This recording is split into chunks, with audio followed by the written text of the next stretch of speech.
Hello, my name is Gary, and I was raised in the Western United States, so I'm a native English speaker. I hope that you will enjoy this YouTube channel. Thank you for joining us.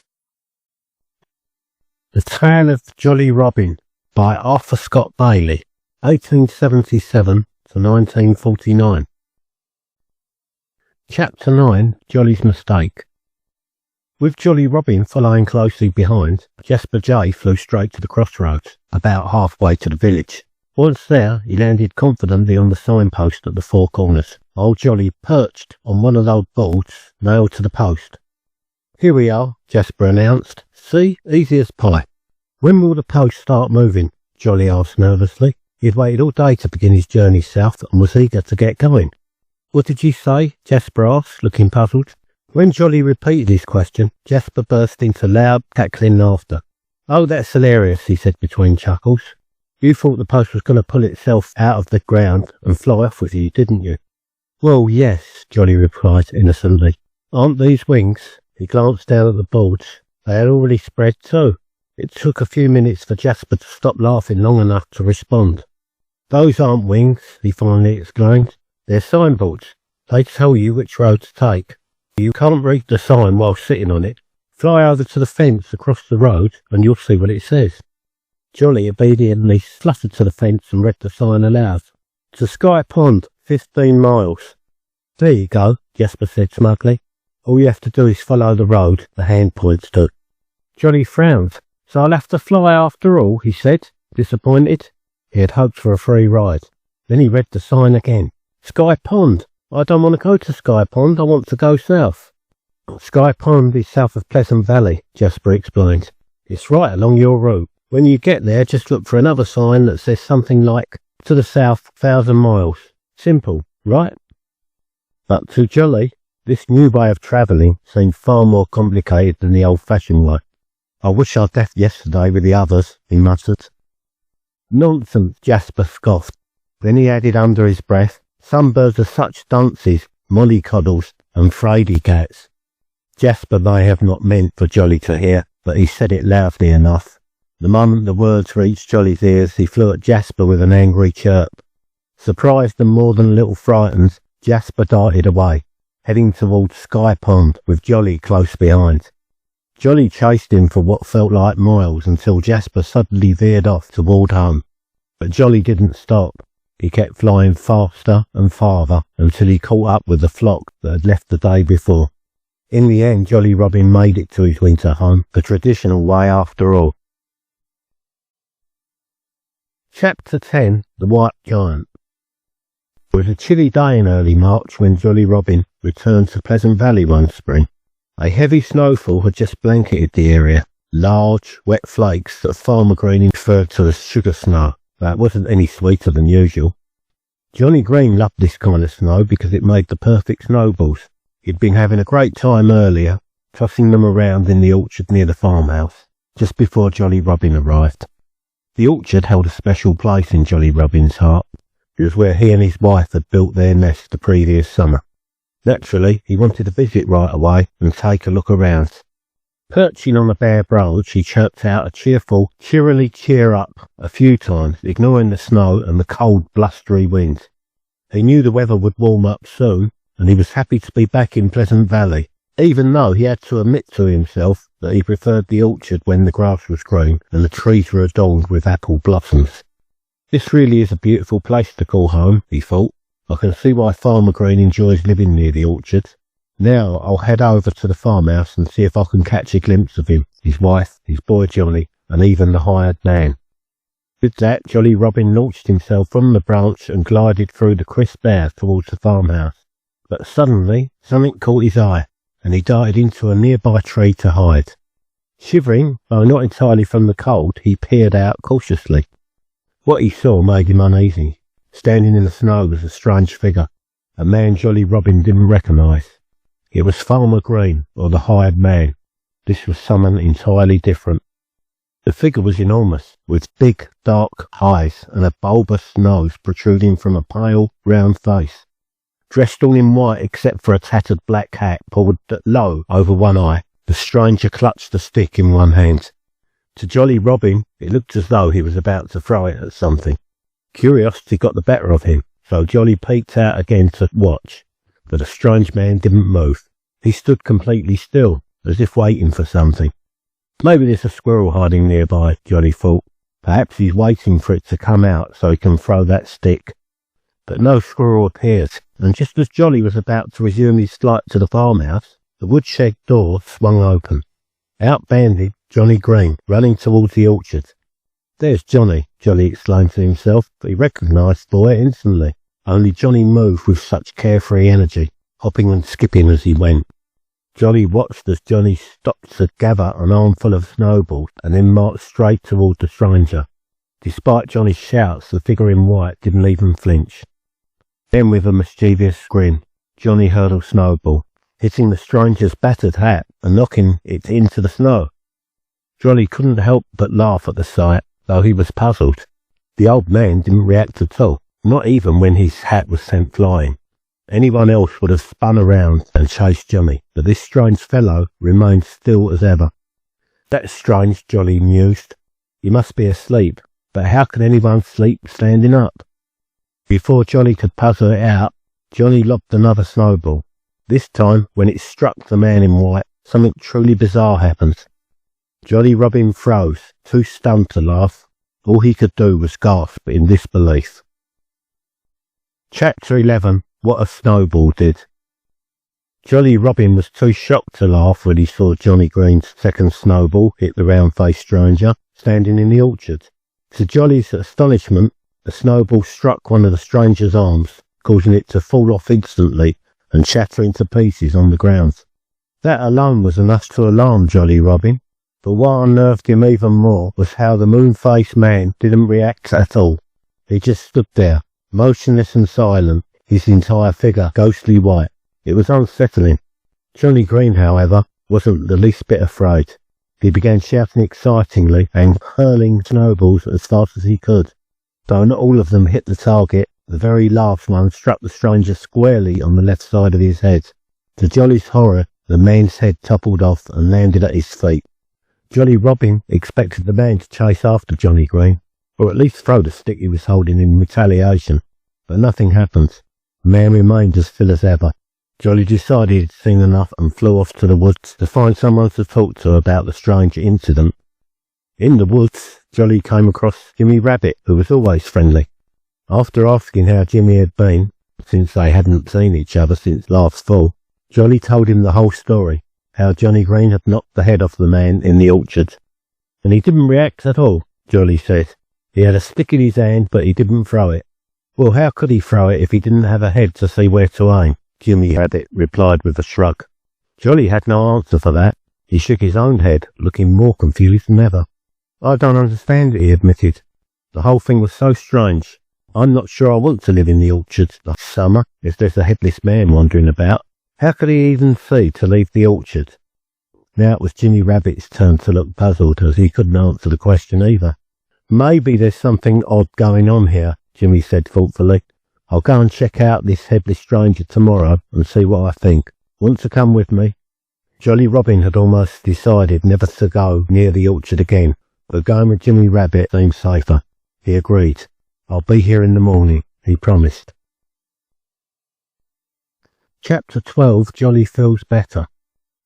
Jolly Robin woke up at dawn, immediately sensing it was going to be a beautiful day.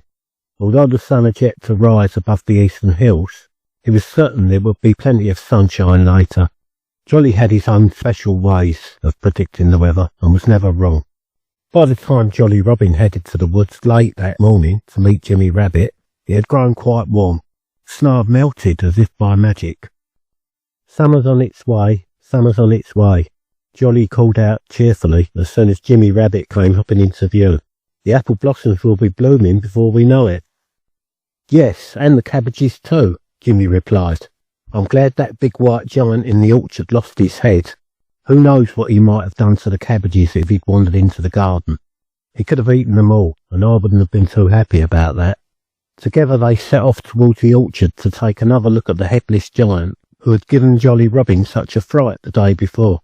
Jimmy bounded along with big leaps, while Jolly just flew overhead, careful not to outpace his friends. When they reached the orchard, Jolly led Jimmy to the spot where Jolly Green had knocked the giant's head off with a snowball. "There he is," Jolly whispered, still a bit wary of the giant despite his missing head. He didn't seem as tall as he did yesterday, and he's dropped a stick he was holding. Jimmy stopped in his tracks and stared at the figure beneath the apple tree. For a moment he said nothing. "That looks like snow to me," Jimmy said finally. He crept closer to inspect the giant, giving it a sniff. "It is snow," he declared. Hearing that, Jolly flew to a low branch just above the figure. "I don't get it," he said. "There's his head on the ground, and it has those big black eyes. They're definitely not made of snow." "No, they're not," Jimmy agreed after sniffing the eyes. "They're butternuts. That's what they are." Jolly was so surprised he nearly lost his balance on the branch. "And look at his hat. It's a real hat. It's not made of snow or butternuts either." "You're right," Jimmy said. "That's Farmer Green's old Sunday hat. I've seen him wearing it plenty of times when he headed off to the meeting house." "Then the giant must have stolen it," Jolly exclaimed in shock. Jimmy had a different theory. "I think Johnny Green put that hat on the giant's head after he made him." "Made him?" Jolly repeated, incredulous. "Are you saying Johnny Green made a giant?" "Well, people say he knows how to make snowmen," Jimmy explained. "And even though I've never seen one before, I'm pretty sure that's what this is." Jolly Robin listened with growing amazement. Spending his winters in the south, he'd never heard of a snowman before. "Are snowmen dangerous?" he asked nervously. "This one certainly isn't," Jimmy assured him. "With his head gone, he can't do much harm, and with the sun this warm, I'd say he'd be completely melted by tomorrow. It's probably the last snowman of the season." "Great," Jolly exclaimed. "That means I can return to the orchard as planned. My wife and I will build our summer nest here after all." Feeling delighted, he burst into song. "I'm glad I brought you here to see the snow giant," he told Jimmy once his song ended. "But please don't mention this to my wife when she arrives. She might get upset knowing a giant, even a snow one, lost his head in the orchard." "Don't worry," Jimmy promised with a grin. "I won't say a word. I understand. You're afraid she might lose her head over it, huh?" Pleased with his own joke, Jimmy decided it was time to leave. He said goodbye and hopped away. And Jolly Robin's wife never found out about the secret her husband shared with Jimmy Rabbit. After all, once a secret is told, it's no longer a secret at all. The Hermit. Although Jolly Robin was quite bold for his size, he had a cousin who was noticeably shy. This timid relative belonged to the hermit thrush family, and Jolly always referred to him as the Hermit. The nickname suited him perfectly, as he rarely ventured beyond the dense swamp near Black Creek. He spent the entire summer there, only leaving when it was time to migrate south. If Jolly wanted to visit his shy cousin, he had to trek into the swamp, since the Hermit never visited him in return. The Hermit avoided Farmer Green and the other people around the farmhouse. Orchards, gardens, and open fields were places he stayed away from, believing them to be far too dangerous. "There's no place as safe and pleasant as a swamp," the Hermit often said. "I have one brother who prefers an evergreen thicket, which isn't bad. Another lives in bushes near a road, but I don't know how he can stand it." The Hermit was known for two things: his exquisite singing and his fine, spotted waistcoat. Jolly Robin greatly admired his cousin's singing, but couldn't stand the waistcoat. "That cousin of mine is far too concerned with appearances," Jolly remarked to his wife one day. "I'm visiting him this afternoon, and I'm going to tell him that fancy waistcoat doesn't suit country living. Dressing like that might be fine for city birds, but it's downright ridiculous out here." Jolly's wife advised him to mind his own business. "It's not your concern," she said. "You shouldn't bring it up at all." Jolly didn't argue. He saw no point in debating with his wife, but since the Hermit was his cousin, he felt he had every right to share his opinion. When Jolly reached the swamp that afternoon, the Hermit greeted him warmly, or at least said he was pleased to see him. The Hermit had polished manners for someone living in a swamp, and next to him Jolly felt a bit awkward and rough around the edges. Not that Jolly minded. He prided himself on being a plain, straightforward country bird. "I never put on airs," he often said. "Farmer Green and I are alike in that way." After asking about Jolly's health and his wife's, the Hermit smoothed his spotted vest, flicked some moss off his tail, and offered to sing one of his best songs. I'd love to hear it, Jolly replied. The hermit sang a sweet, tender melody, very different from Jolly's upbeat carols. The song was beautiful, and Jolly was so delighted that he burst into hearty laughter as the final note faded. I wouldn't laugh if I were you, the hermit said gently. That was a sad song. I'd be much more pleased if you cried instead. From that moment it was clear just how different Jolly Robin and his cousin truly were. Chapter 14, A Mistake or Two. Jolly Robin's cousin, the hermit, seemed quite upset that Jolly didn't shed a tear after hearing his beautiful but sad song. However, no matter how sorrowful a tune might be, Jolly couldn't cry over it, just like a fish couldn't. After all, fish don't cry. It would be pointless. Being surrounded by water, they'd never even notice their own tears, making the whole effort a waste. Not wanting to hurt his cousin's feelings, Jolly Robin assured him that he'd try to cry when he got home. The promise cheered up the hermit a bit. Maybe you'd like to see our eggs, the hermit offered. When Jolly said he'd love to, as long as the hermit's wife didn't mind, his cousin led him deeper into the swamp. There, in a nest made of mosses and leaves, lined with pine needles, the hermit proudly showed 3 greenish-blue eggs, smaller than the ones in Jolly's own nest back in Farmer Green's orchard. Jolly stared at the nest in shock, which made the hermit uneasy. "What's wrong?" he asked. "You look surprised." "I am," Jolly exclaimed. "How'd you dare build a nest like this?" "Build it like what?" the hermit asked, now sounding a little nervous. "On the ground," Jolly said. "Why not?" the hermit replied, slightly irritated. "But everyone knows the best place for a nest is up in a tree," Jolly insisted.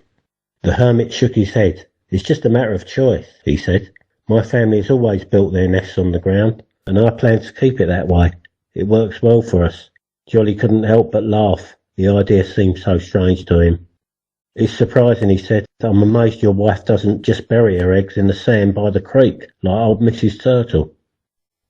The hermit became tense and responded coldly. "I'd appreciate it if you didn't talk about my wife that way."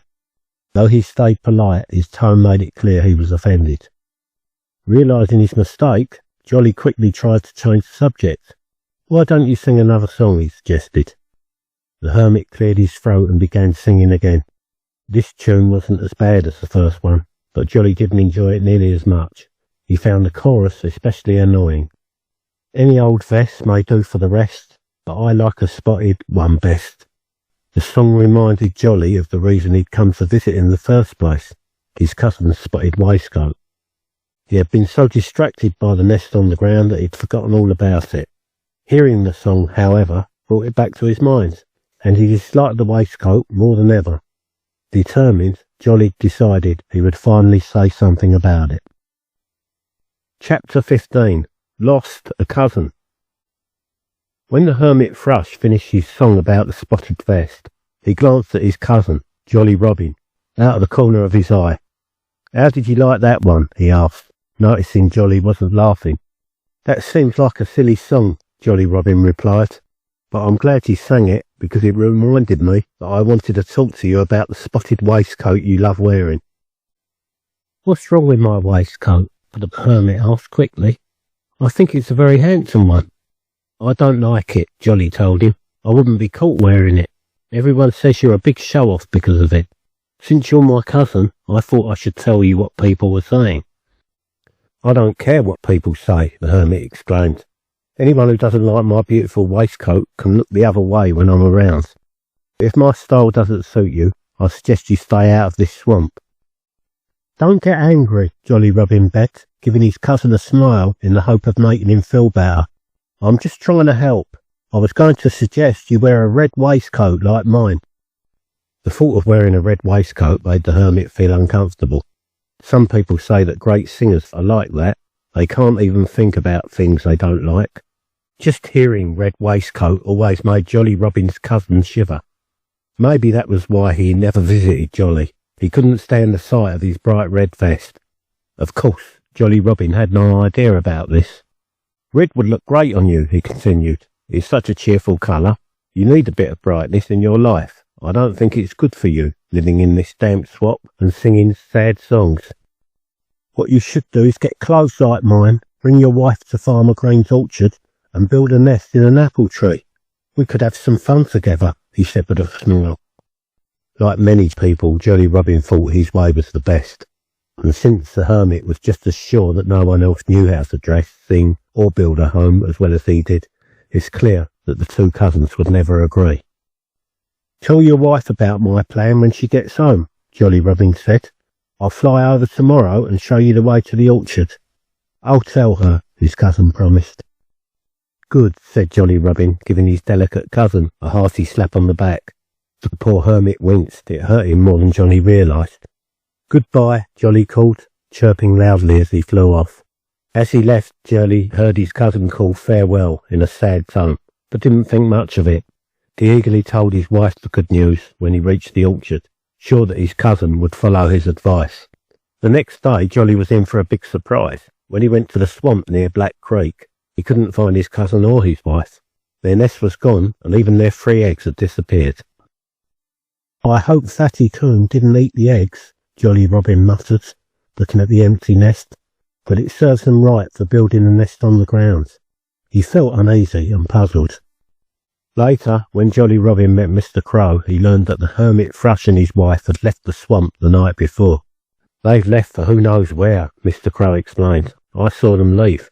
When I asked your cousin where they were going, he said he didn't know. They were hoping to find a quiet place where they didn't have any relatives." "That's strange," Jolly Robin said. "My cousin and I are very close. By the way," he added, "did you notice what kind of waistcoat he was wearing?" Mr. Crow said he had noticed, and that it was light-coloured with dark spots. "Dear me," Jolly Robin said, "I was hoping he'd put on a red one, but since he left so quickly, maybe he didn't have time to change." Whether or not that was the reason, Jolly Robin never found out. He never saw his cousin, the hermit, again. Chapter 16. Jealous Jasper Jay. The birds in Pleasant Valley were buzzing with excitement. They heard a strange and fascinating tale, one of the oldest stories ever to circulate in their neighbourhood. Jolly Robin was the one who started it, and since he wasn't known for playing jokes, almost everyone believed him. Well, everyone except Jasper Jay.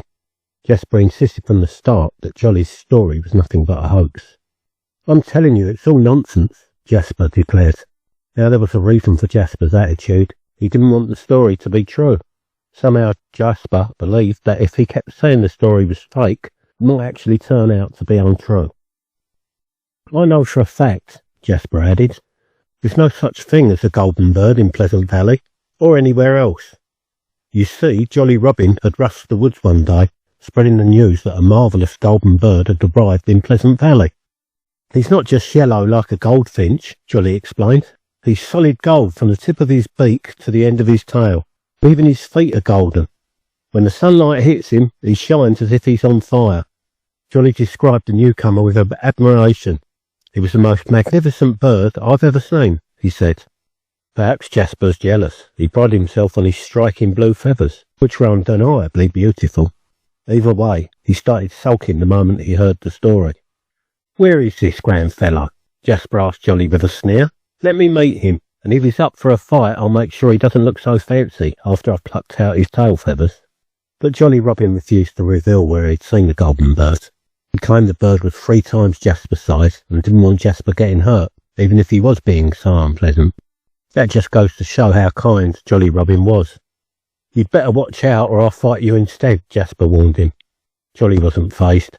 He knew Jasper was a bit of a braggart and a bully. In fact, Jolly had chased Jasper off once before and figured he could do it again if needed. "My cousin will tell me where to find this flashy fellow," Jasper said at last. "Not much happens in Pleasant Valley that my cousin doesn't know about." With that, he flew off to consult old Mr. Crow. Jasper found Mr. Crow perched in his usual spot in the pine woods, and sure enough, the old bird claimed to know all about the golden stranger. However, just like Jolly Robin, Mr. Crow wouldn't reveal where he'd seen him. The truth was, Mr. Crow hadn't seen the golden bird at all, but he didn't want to admit it. "He's a real gem for the neighbourhood," Mr. Crow said, "and you'd better leave him alone. If you try to peck him, he'll probably break your beak. He's solid gold, after all." But Mr. Crow's warning didn't bother Jasper in the slightest. "I'm going to search every inch of this valley until I find that show-off," Jasper said. "And when I do, I'll teach him a lesson. He'll regret coming here with his fancy airs." Mr. Crow shook his head. "You're looking for trouble," he said. Then he flew off to warn Jolly Robin, advising him to tell the Golden Bird to leave Pleasant Valley. But Jolly Robin said he hadn't spoken to the bird and, truthfully, felt too shy to approach someone so extraordinary. "Then there's bound to be a fight," Mr. Crow sighed. "I think you're right," Jolly agreed, and oddly enough both birds admitted they didn't want to miss the spectacle if it happened.